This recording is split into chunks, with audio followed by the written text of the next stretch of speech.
तो उनके पाकिस्तान के 2 सैनिक आए आकर के हमारे जवानों के शरीर के अंदर गोलियां दागने लगे। तो मैं बेहोश था, लेकिन इतना बेहोश नहीं था कि उनको सुन ना सकूं या देख ना सकूं। तो जो मेरे सामने वाले साथी को जो सीने में आकर 4-4, 5-5 जो राउंड के ब्रस्ट मारे, डेड बॉडी ऐसे उछलती थी ऊपर की तरफ, सामने वाले को मारा, बगल वाले को मारा, मैं भी इस तरह से ऐसे पड़ा हुआ था।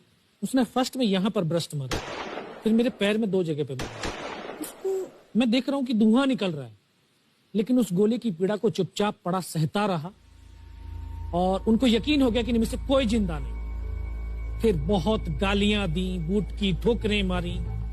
काफी देर के बाद में उनका जो कमांडर था उसने बोला कि इनके वेपन उठा लो, और नीचे जो हिंदुस्तान का पोस्ट है उसके ऊपर दूसरे जो उनके साथी थे उनको सूचना दिया, उसके ऊपर कब्जा हमला कर दो। फिर ये आवाज भी सुनी तो मुझे लगा कि यार आज तो मेरी पूरी टीम खत्म हो जाएगी। तब ऊपर वाले से एक ही प्रार्थना करी कि मुझे इतने जिंदा रख दे कि मैं अपने साथियों तक सूचना दे सकूं और उनको बचा सकूं। और ये सत्य है कि अगर निस्वार्थ भाव और सच्ची श्रद्धा से उस परम पिता परमेश्वर को याद करते हो तो शक्ति जरूर साथ देती है। दोबारा से उसके साथी आए, पाकिस्तान के सैनिक आए और हमारे जवानों के शरीर के अंदर गोलियां दागने लगे। उन्होंने फिर उसी रोटेशन से गोली मारी, फिर भी मेरी बाजू में, पैर में गोली मारी। और तब तक एक विश्वास भी मैंने पैदा कर लिया था कि अगर इसने सर और सीने में गोली नहीं मारी, चाहे मेरा हाथ पैर दोनों ही काट करके ले जाए, मैं उफ तक नहीं करूंगा और मैं जिंदा रहूंगा। मैं उस विश्वास की बदौलत आज आपके सम्मुख भी बैठा हूं। उसने आकर के दोबारा से गोली मारी, पर जब 1 कदम आगे गया तो उसने राइफल मेरी सीने की तरफ तानी। तब मुझे लगा यार अब नहीं बचूंगा। लेकिन कहते हैं कि जाको राखे साइयां मार सके ना कोई। और ये इस देश को हम भारत माँ बोलते हैं। जब तो बच्चे थे एहसास नहीं था, आज पता चलता है इसको माँ क्यों बोलते हैं, क्योंकि ये भारत माँ जैसा दायित्व और कर्तव्य का निर्वाह भी करती है। ये अपने बेटों की वीरता, शौर्य और पराक्रम को कभी दफन नहीं होने देती है। वाह क्या बात। तो शायद इस माँ भारती ने मुझे चुना होगा कि उसके बेटों ने जो शौर्य, वीरता और पराक्रम दिखाया उसको दुनिया तक पहुंचा सकूं। जब उसने गोली चलाई तो यहाँ पर पर्स में 5-5 रुपए के कुछ सिक्के भी थे। जब गोली जाकर के सिक्कों पे टकराई तो मुझे भी आभास हुआ कि तो मर गया हूं। पाकिस्तान का दूसरा सैनिक आया, उसने आकर के मेरा AK-47 उठाया और वापस मुड़ा तो उसका पैर मेरे पैर से टकराया हो। तब मुझे लगा कि यार मैं तो जिंदा हूं।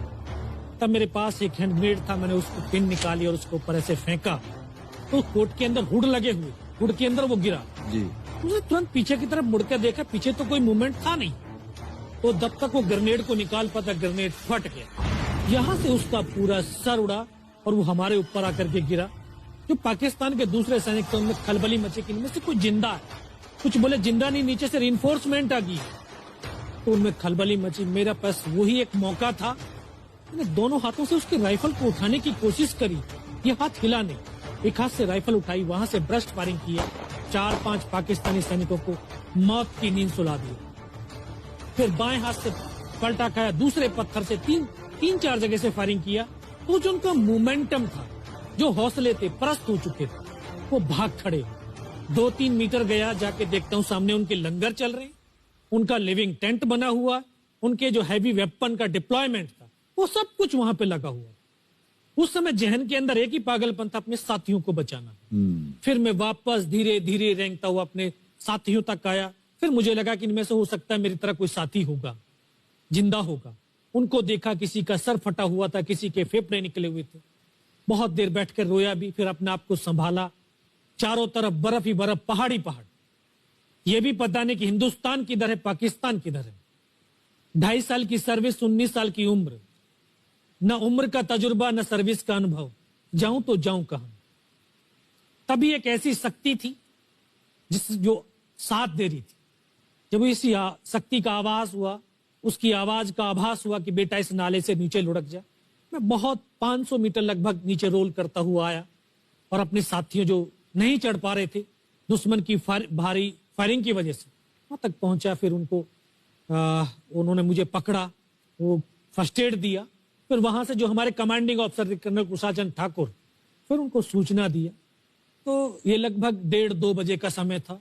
वहां से फिर कमांडिंग ऑफिसर तक मुझे ले जाया गया। फर्स्ट एड तो हुआ, लेकिन ब्लड इतना निकल चुका था कि दिखाई देना बिल्कुल बंद हो गया था। जब उनके पास पहुंचा तो उन्होंने बोला, बेटा मेरे को पहचानता मैं कौन हूं? बस अब आवाज सुनाई दे रही है। बोला, मैं तेरा commanding officer colonel Kushal Chand Thakur. मैं, जय हिंद साहब, बहुत तेज सर्दी लग रही है। तो उनका जो लिविंग टेंट था उसमें के अंदर लेटाया, 3-4 स्टॉप जलवाए, थोड़ी सी गर्मी महसूस हुई। मैं, साहब थोड़ा सा पानी पिला दे। बोला, ठीक है पानी पिलाते हैं। तभी डॉक्टर साहब आए गए, उन्होंने ग्लूकोज की बोतल पिलाई, थोड़ी सी एनर्जी महसूस हुई। उन्होंने बोला, बेटा कुछ बता सकता हूं? मैं कहा, सब बता सकते हैं। तो उनको बताया कि सर ऊपर ये घटनाक्रम हुआ है और ये वहां की इंफॉर्मेशन है। तो लास्ट में उन्होंने बोला कि बेटा जवान की रिक्वायरमेंट क्या है? मैं कहा, साहब जवान की रिक्वायरमेंट अम्निशन और फील्ड पट्टी की है। बोला, खाने के लिए नहीं चाहिए? सर भूख नहीं लगती। बस इतना कहते कहते तभी डॉक्टर ने कौन सा इंजेक्शन लगाया, फिर मुझे पता नहीं कहां पर हूं। फिर होश आया 3 दिन बाद, देखा ऊपर पंखा चल रहा है। पता चला कि 92 बेस हॉस्पिटल श्रीनगर, और वहीं से मुझे बेस हॉस्पिटल दिल्ली रेफर कर दिया और 16 महीने तक उस हॉस्पिटल में मैं रहा। 16 महीने तक आपका इलाज चलता रहा? जी। और वहीं पर हॉस्पिटल में ही मुझे पता चला कि 15 अगस्त 1999 को जब ये परमवीर चक्र का जो अनाउंसमेंट हुआ, तो वो वहां पर ही मुझे पता चला। या सर।